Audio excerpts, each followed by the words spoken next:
Hello Mayam, Mayam da update amta pizage mamangi nomaijingduda akhoi pot yonse na tawrambane ko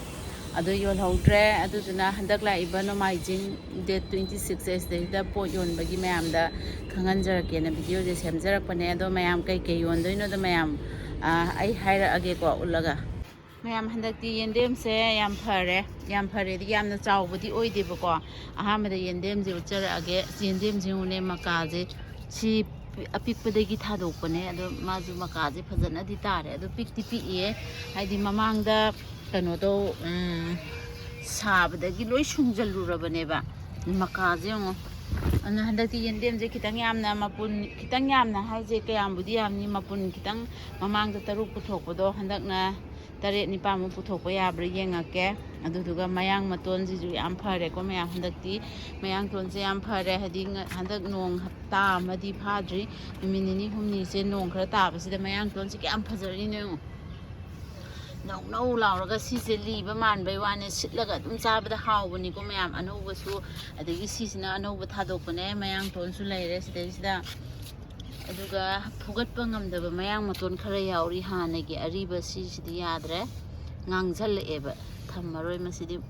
kano tawge hundo kano tawthokrage ado sisu nongna thabani ko ado handakti mayang maton du khara puthokjarake aduga nungai perusidi khara nauriba male chongdi mayam chonge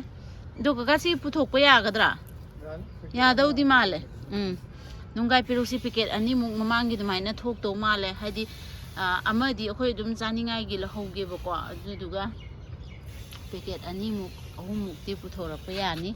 dumayang tonje handakti khara yamdo male packet puthokpa mayang tonji ju hekte kona dabni ko khone puthorok to ise mayang ton ne yendem ne adagi yenam nakupi je ahambada kaino tawrambane ureng machu oi kari oi kai haiduno adumai tawrambane nong tabadagi di khara bu sangjalle nida mai maroi nakupi gi sida leire ko maroi nakupi je kaka loina ma lentha toira na traga rang group khaido khadra anira handakti pabanina ayambale lentha pe abaga yenga jaira ruga asuna kanda mu ulake ko mayang tonje ngo sida phari si anouba ngatani ko nauna thadokpa ngatani sije anouba thadokpane aduga sigi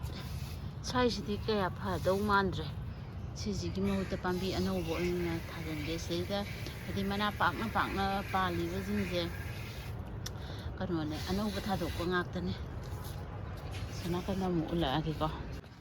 sonakanda su leire yenam je sonakanda su leire sinahan yongna kano tawrubagi pham aine khairubdo dogi ifa phagatpa ngamdre sonakan si jam phadi phabani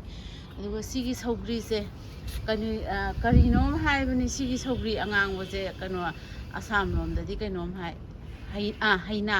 haina hai siju packet amani dum puthokjarake ko si pamba misu mayam lei sida pambi ama thadokpani sisu mayam phagale adagi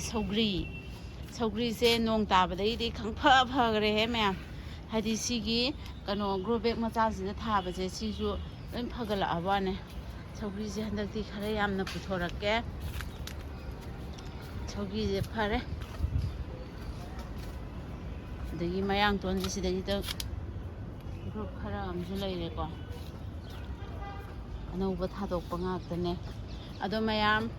akhoi gi hanagi hadi Sunday numita akoina pot yonbagi thokjaraktoise nong tarasu ama tawrasu sure thokjarani hawaijar maru tingbusu hore adagi kano haidi hanagi mafam matam chap manai ko akoi pung 8 ta thokjarakani INA market gate number 2 da sungsoi soidana hanagi mafam duda dum sungsoi soidana mayam thokjarake mayam ju haidi numitu da heta khangaude hairaga kona video thagatla kanda karam kan tholak toino ngasi tholak toira haibase adum hangbire ko sigi question je hangaktaba sumyaw he yaude ado akhoju mangjauna na di adum update se adum pijabane ba haidi si matamda si thokjarakani kholakani adagi ayu haidi thokadaba numitu bokda adum update se adum piyebako ado mayam sungsoi soidina lakpiro INA market gate number 2 metro station gate number 2 da mayam Sunday numit pung 8 haidi ꯍꯥꯏꯗꯤ ꯑꯔꯥꯞꯄ ꯃꯤꯁꯤꯡꯒꯤꯁꯨ ꯍꯧꯖꯤꯛꯇꯤ ꯄꯨꯡ 8ꯁꯦ ꯌꯥꯝꯅ ꯃꯝꯕ ꯍꯥꯏꯕꯗꯨꯗꯤ ꯑꯣꯏꯗ꯭ꯔꯤꯗꯅ ꯑꯗꯨꯗꯨꯅ